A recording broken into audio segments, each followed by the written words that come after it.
Hello, my name is Anissa and I'm in my kitchen and I'm gonna make tofu.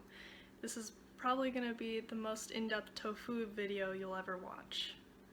Tofu is essentially a gel-like substance that is high in protein and is present in a lot of Asian cuisine. It can be made by coagulation of soy milk, which is made from soybeans. When the soy milk is heated, many of the proteins that are in suspension in the liquid start to become denatured. A protein is an amino acid chain that folds a lot over itself, so when you expose it to heat, the folds become like wrong. It gets out of the right position.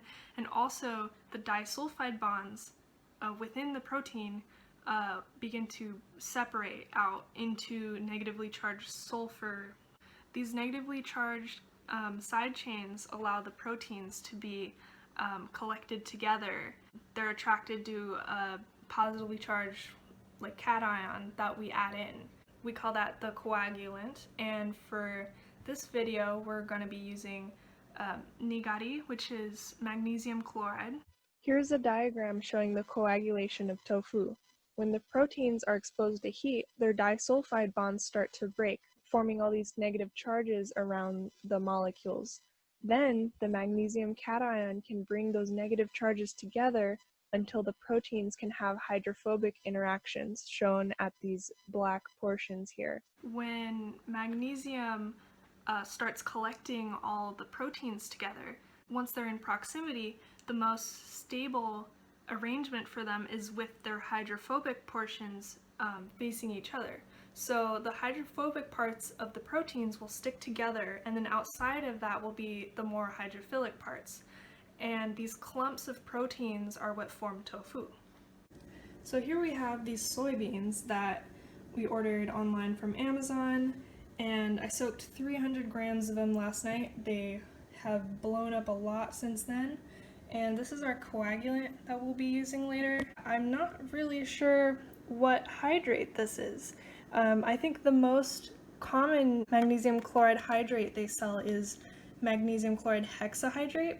I also saw on the package that it absorbs water, which, like, is this the anhydrous? There is no labeling. I'm gonna have to figure this out.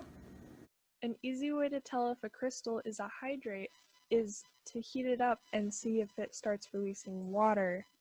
However, this is not a good idea to do with magnesium chloride because upon heating it can decompose into hydrochloric acid gas. So that's not the best thing to do unless you have maybe a Pyrex tube and a hood.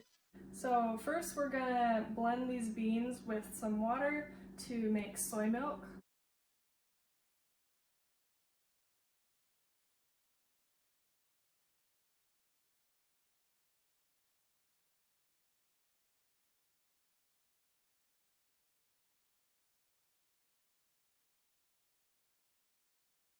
So first I'm gonna boil this for 10 minutes. I have to constantly stir this because stuff likes to form on the bottom generally, and we don't want premature tofu.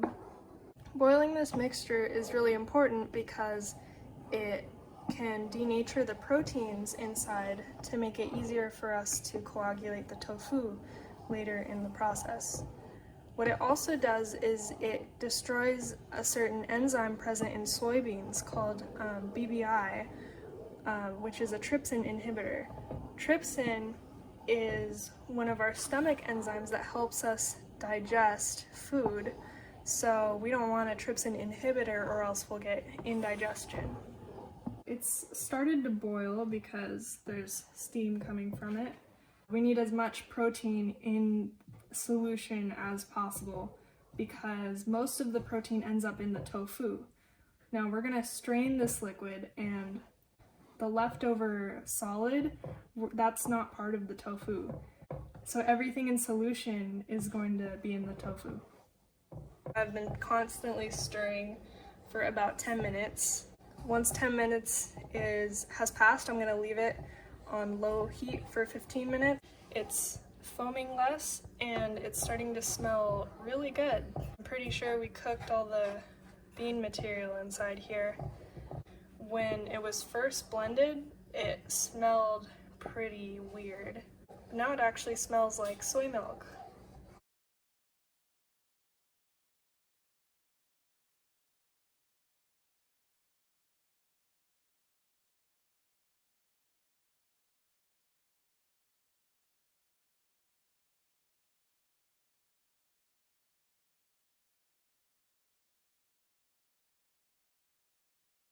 The stuff that we filtered out of the soy milk is called okara, and it's basically the bean pulp. So, oops.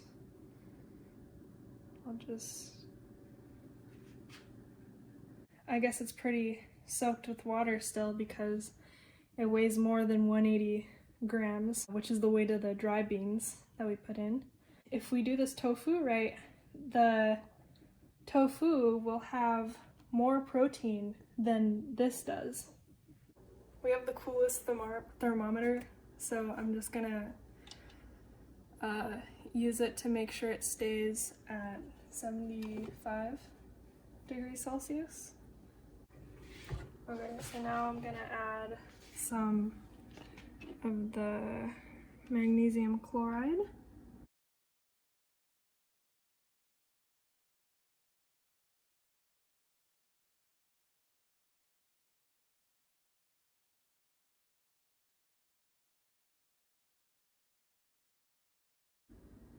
You can see it start to curdle inside.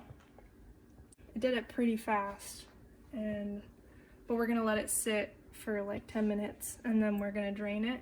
We don't own a tofu mold, but we have this little makeshift setup here with a bowl with holes, with another bowl with holes. This will mold the tofu.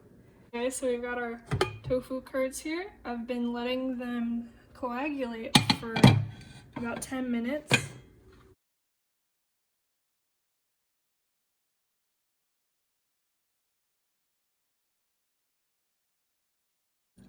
This is a lot more tofu than I expected. I have a better spoon now. Honestly, this kind of looks like silken tofu to me. It is silken tofu. I read a paper that says that if you use a lower molarity of magnesium chloride, your tofu will look more like silken tofu. I used the amount that they said they were able to make normal tofu with, but then again, maybe it was slightly too dilute still.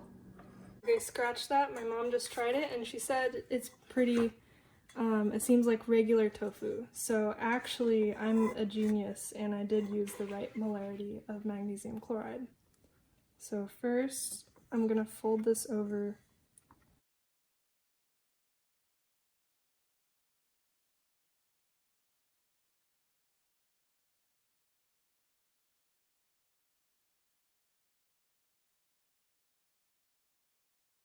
And you can hear the water coming through because it's got a lot of water in it. It was just soaking in it. And we'll see how much tofu we got. Our tofu is done being pressed by this can of beans. So I'm gonna take it out now. It's quite a lot. It's squishy like tofu should be. It's kind of gel-like.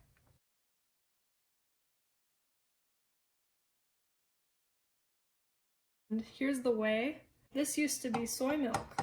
Putting the magnesium ions in made all the proteins come together. Their hydrophobic parts start to stick together and they trap any lipid droplets that are present in the soy milk. They stick together to form the curds, which there's still some in here. Once we filtered those out and pressed them together, we got tofu here. I'm gonna wash this in cool water for 30 minutes. This is to take out the extra magnesium that might be present in it. It will be less bitter if we do this. We got 434 grams of tofu from 180 grams of dry beans.